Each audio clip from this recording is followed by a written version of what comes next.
Following the controversial launch of the standard gauge railway construction by 3 regional heads of states, Paul Kagame of Rwanda, Salva Kiir of South Sudan, President Museveni, and Jakaya Kikwete of Tanzania, shocking documents leaked to a section of legislators by government bureaucrats pointing to defrauding of taxpayers' money. Documents availed to the media at Parliament indicating conflict of interest between President Museveni, his Work State Minister Engineer John Byabagambye, and American broker Rosa Whitaker to award the construction of the standard gauge railway to China Harbour Engineering and Company Limited in total disregard of Section 28 of the PPDA Act. There is a question of the user department which they raised. The user department is the one that puts in the request. But now they are saying which is the user department. There is no user department. That's why you end up seeing Sabit, Brigadier Sabit signing. Does it mean that this project is going to be run by the UPDF? Initially, the construction works was to cost $4 billion, but international broker Rosa Whitaker proposed that $4 billion be factored in as kickback, which would, in turn, go to the UPDF Engineering Brigade, bringing the total to $8 billion. However, latest correspondences between President Museveni, his Work State Minister Engineer John Byabagambye, and Rosa Whitaker reveals inflated figures of $11.4 billion. The name of Yoweri Kaguta Museveni is the one behind this scam. The biggest scandal in the history of this country, where a project is inflated from $4.2 billion now to $11.4 billion.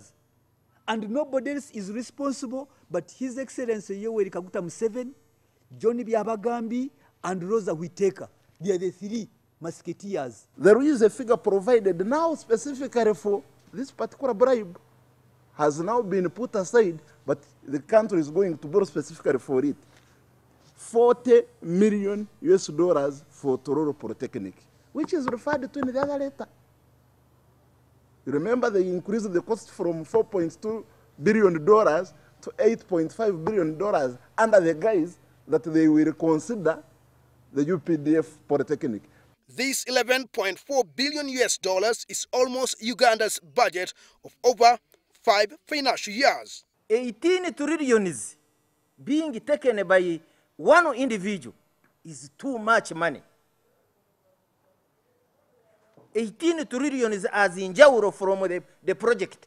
You do everything, the railway is there, he has done accountability, and he walks away with 18 trillions. Ah! God forbid. Barely unacceptable. He can do whatever he wants to do. This is why I have to congratulate the Contracts Committee. In addition to that, there are other hidden costs they have not told you. One, you are not yet sure of the interest Ugandans are going to pay for this loan. Yes. Okay? You are not yet sure of the local taxes supposed to be paid in China by this contractor because of the existing agreement between China and Uganda. And I know the public is not aware of what is happening. If the public knew that the amount now we are talking about has risen to 33 trillion shillings, the equivalent of the 3 annual budgets of this country is being paid on here. However, contracts law expert Wilfred Nuwagaba says the contract that is earmarked to be signed on Tuesday this week between the Uganda government and China Harbour Engineering and Construction Company Limited doesn't spell out the operator and the user department, forcing the Contracts Committee of Ministry of Works to decide otherwise. We have no existing law to regulate private players in the railway sector. Now, who will be supervising this sector that is now in the private hands? Who is the regulator? Why doesn't government first come up with the law that will regulate the sector that is now entirely in the private hands? So they are raising the question of the law. Which law is guiding us? That's what the Contracts Committee was concerned with. Which law is guiding us? Who are the user department who put in the request for this bid? Because the president can't be the user department. And Byabagambi cannot be the user department because under the PAD statute, this railway corporation was transferred to Ministry of Finance.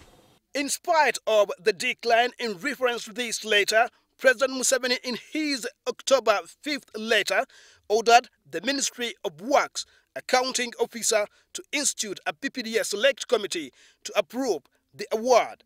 However, you have given an explanation that the procurement follows bilateral procedures and conditions for which we have not availed documents in support. The Contracts Committee, therefore, is unable to award the contract.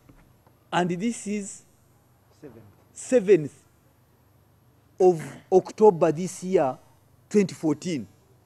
The Contracts Committee is still insisting they cannot award the contract, but President Museveni is there launching the project. The Ministry of Works Contracts Committee forced President Museveni of pushing them on bilateral procedures with no documents available to support the bilateral procedure. Timothy Bassi, the Television, Parliament.